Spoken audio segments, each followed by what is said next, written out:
This is John with Plumtight. We're at 3100 Yankee Road, Middletown, Ohio. We're doing a sanitary sewer inspection from the clean-out access provided on the right rear corner of the house at the end of, back here outside in the driveway. There's a 1/8-inch steel plate that sits over top of this clean-out access. I'm going to pull my camera back, give you a view of it. Okay, so we're going to go ahead and run down the line and see what she looks like.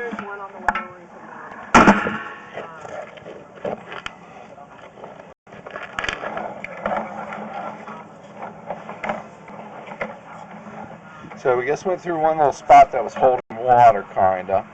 I'm going to pull back. Okay, so it's just kind of mucked up right there. Need a little bit of cleaning.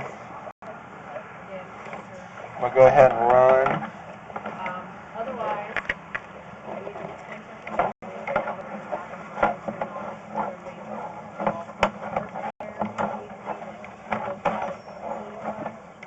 Okay, so that's a 3 o'clock tie-in. It's probably from a downspout up along the front of the house.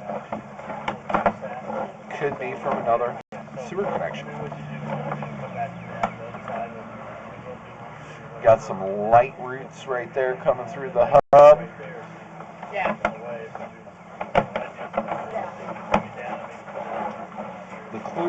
The sewer is VCP clay pipe.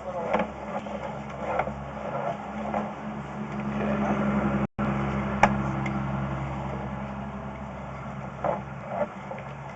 Just past 80 feet. What was that?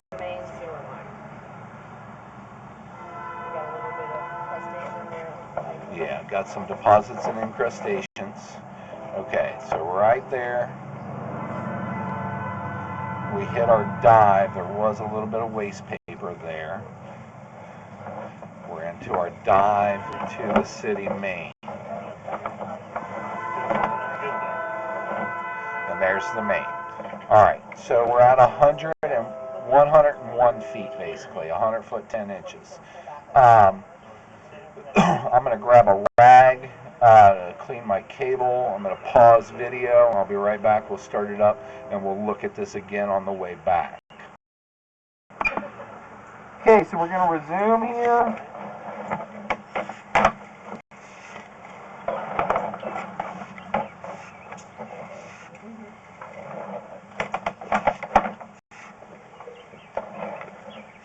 Why don't you do me a favor, boss? Go hit that toilet one more time. I just want to see there's a little bit of waste laying there. Okay. I just want to see how that water reacts when it goes over.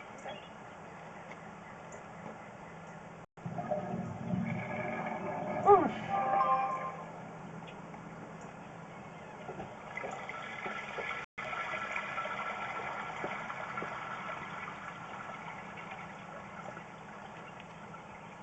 Did you see what size? Is there some new toilets in there? They look all right. I'm not sure. Well, here's the thing. So, you know how back in the 80s they went from the 3 gallon to 1.6? Yeah, the smaller. Well, now they're all the way down. They're putting tanks on them that are 1.28. And what I'm finding is It's not carrying it out. the house ain't plumbed for that low flow of a toilet. And so you're getting these sludge areas because you don't have that big burst of water to push it out. But once you do a load of laundry or whatever, it pushes all that stuff out. So, you know, I can check to see what size is in there. There it goes, there now. There we go. Coming through. So you see, you just don't have The power. You don't have that push. Yeah, so, you know, keep in mind, you may have to do a little jetting on this line every few years. We come in with a machine that's basically like an upstage pressure washer with a propulsion unit in it, so we can make that water pulsate. All right, and it's like taking a water brush to a baby ball. It just scrubs that line clean. You know, it costs you like $500, you know, every few years, and you just get all that stuff out of the water. You know, it's either that or just run a bunch of water. Looks fairly open. Yeah, I mean the line's wide. So, yeah, It's so, just we don't have a big enough yeah, berth. probably your washing machine, probably, once you get So- it. A lot of laundry. That's good. Well, but the thing is, all of our water fixtures nowadays, you know, washing machines, they measure, they weigh the clothes. I'm gonna To go back to the everything's But when he pulls that through to wash it, okay. everything's geared towards that low water usage, save water conservation. So your washing machine and your dishwasher, it weighs what you got in there, so it only uses the least amount of water possible. You know, so like I said, you know, it's the houses aren't plumbed for it. So the only thing we can do as plumbers, I mean, I can't tell you, you know, who the hell wants to hear, oh, just dig it all out, put a smaller sewer in so the water's restricted and it moves quicker. Nobody wants to hear that noise. Should we flush the upstairs toilet? Because this one's right here, okay? Yeah, she turned it back on, I think. If you want to, go ahead. Let me flush that, see what you Okay. see down here, okay? All right. Yeah. So this issue with the water source or whatever, it's not going to cause us to back up or anything. You know, it can if you get toilet paper to start collecting on itself. Okay. So I mean, you may have to do some occasional drain cleaning. You know, so they actually, you know, so before there was mechanical drain cleaners, okay, plumbers would use what a fish tape is. Okay, a fish tape is just a reel and it's thin metal tape. Okay, and you can fish it through a wall and grab something, pull it back. Well, they would take those fish tapes and put a weight on the end of it, on the ball on the end of it, and the plumber would just push it down the line and knock through those roots and get the line to reinstate, get the flow to reinstate.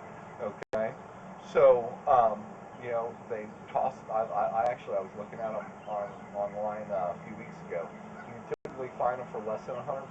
It's a handy tool to have around your house, especially with this excess. You just push that thing out, knock it loose. If anything happens, That's called fish tape. it's called a fish tape drain. So I wouldn't. The moral of the story is, I wouldn't let the sewer make or break my sale of the house. I just wouldn't. You know, is it perfect? No, but hell, it's 80 years old. Yeah, it's old. You know, I mean, you can't expect it to look like and work like a new one did when it's 80 years old. So for the age of it, it looks. For the age of it, it looks fine. It's just like I said, everything's changed since this house was plumbed to where we don't have those big bursts of water, so the lines do sludge up. Are those the same as the calcs, the deposits or whatever you said you Yeah, in there? the little incrustation. Yeah, that's just, okay, so we're a fairly healthy city. We got more vitamin nuts in this town and health nuts in this area, you know, and everybody takes all that stuff. Well, then you just pee it out. And it goes away. That's what those mineral deposits are. It's from urine. There we go. So, see, we just get that flow there too. I mean, it's not stopping up, the water's going by, but it's got that little, there, we just knocked it over the edge. Okay? Like I said, it's not that it doesn't want to flow, it just doesn't have all the push in the world. Got it. Makes sense. Okay? Thanks for explaining that. Well, I mean, everybody always thinks that the plumber's out for every nickel you got in your purse, and it's not true. We just want to keep people healthy and keep healthy conditions, and yeah, you know, we do gotta make a living too, but You see me run? yeah. Yeah, I turned the sinks on, and so that's why I got the extra water. The toilet wouldn't. Well, I mean, the water started coming by, and that piece wasn't moving, that stuff that was sitting there. But I just took my camera and bumped it, and it boop, Oh, really? Went over the edge of the waterfall. Okay. Well, you know, they must have the water turned off down to the There's toilet. those little roots I was talking about. You can see them coming through the hub right there. Okay. There's probably going to be more at the next joint.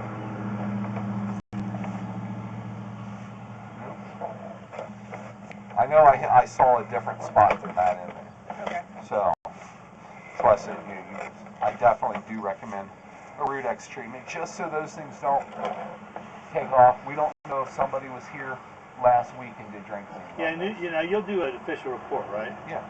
Can you put on there about maybe the Rid X Be a good thing based on the roots in there. Yeah. And I'll try to put that down the side. Let that come out. Get that done, you know? Yep. Excuse me one moment. And that'll all be in the report too, and the inspection report. So we're going to do a location here. I always like Okay, so we're looking at this spot right here where we go down and then we hit all this muck right here. So this driveway is sinking right here. It's settling out and cracked up. I'm going to pull my camera up out here and show you. So you can see where I painted it up and where the driveway is all cracked over top of this area. So we're just going to go ahead and get an estimate together, put a proper clean out in, and repair this broken line.